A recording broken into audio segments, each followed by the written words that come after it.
The Simpsons. What comes to your mind when you think of them? One of the longest running animated TV shows ever? Check. Some of the most popular catchphrases ever? Check. Horrible licensed video games across all platforms? Check.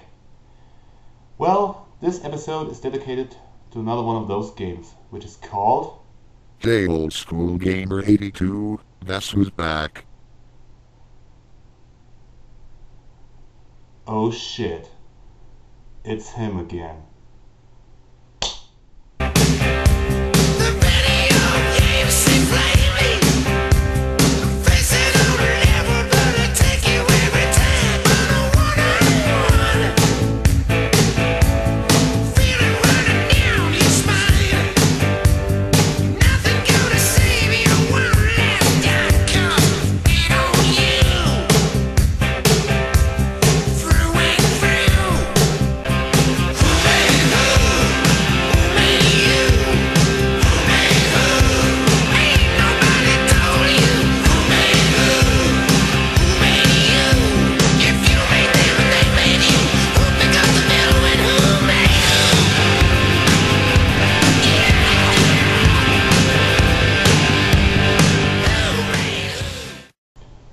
So here it is, Bart vs. the Juggernauts on the Game Boy.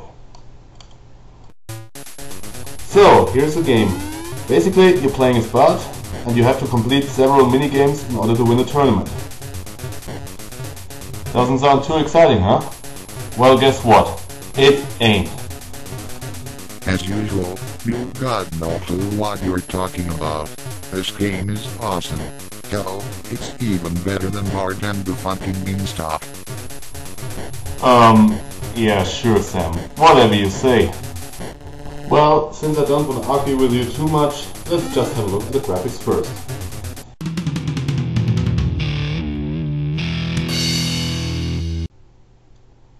Well, as far as the graphics go, there isn't really much to complain about. Actually, they're really good for Game Boy standards. As you can see, Bart is very well designed and you can clearly see who he is. Sadly, that's pretty much the only good point of the game. Let's move on to the first real smaller issue, music.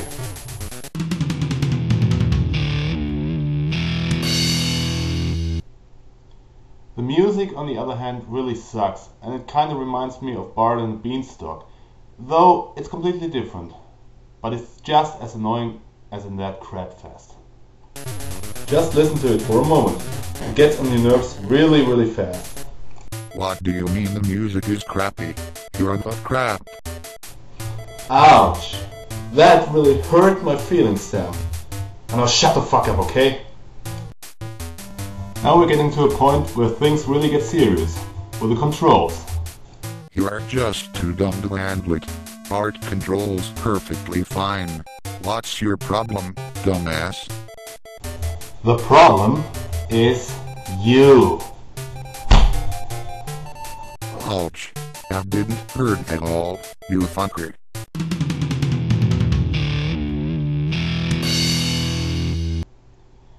The controls are kinda weird in this game, as they range from somewhat acceptable to completely unplayable. That depends on the event you're playing.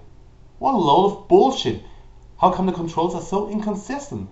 Again, it feels like this game really hasn't been tested that much. In this one, for example, the controls are okay because you can control Bart on a skateboard ramp. And here he responds perfectly. In other games, he just won't do it, for whatever reason, I don't know. I'll explain that in greater detail in the gameplay section, where I want to show off all the minigames.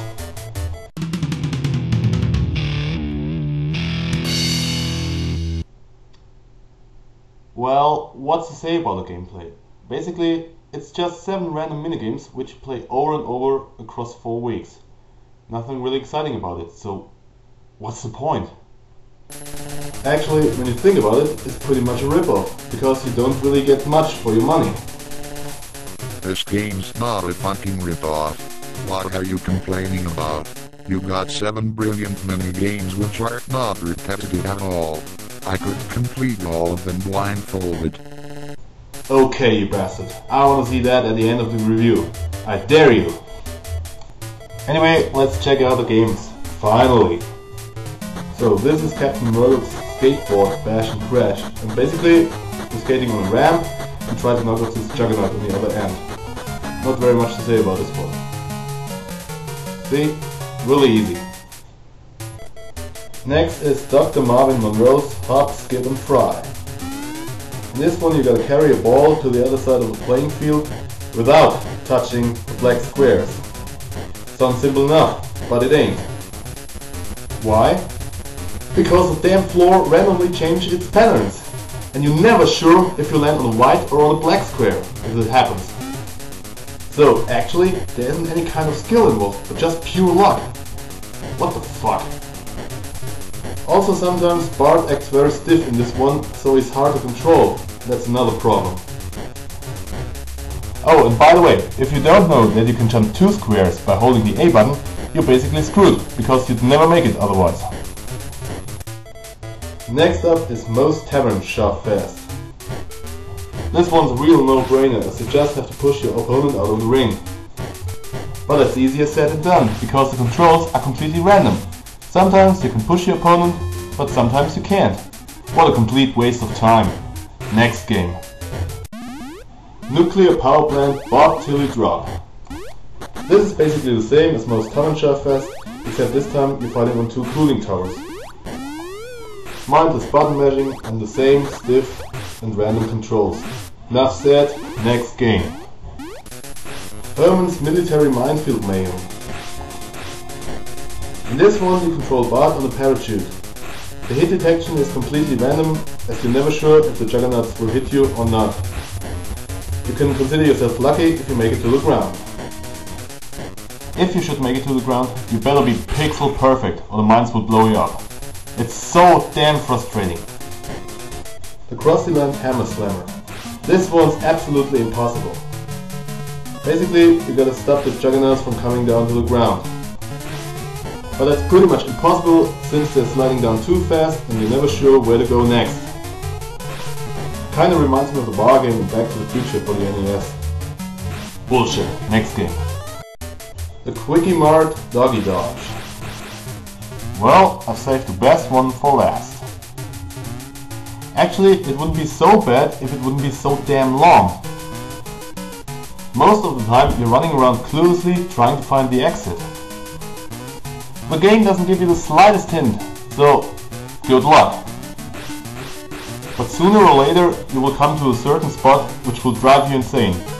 I guarantee it. This area here is straight out of programming hell. You gotta hang on to the sausages to make it to the other platforms. While this isn't anything special in terms of design, which you haven't seen before, it's again the slippery and unresponsive controls that make it so tedious. When you finally make it to the end, a retarded looking Apu is giving you a squishy. Well, that's cool, huh? Now, Sam, it's your turn to play the damn game. Funk. Bitch. Ass. Oh, just funk this game. It's impossible. I must admit that you're right for it once. Bart, you can't just suck my virtual cock. Wow, I'm speechless. That's a novelty. Okay, let's get on to the rating, finally.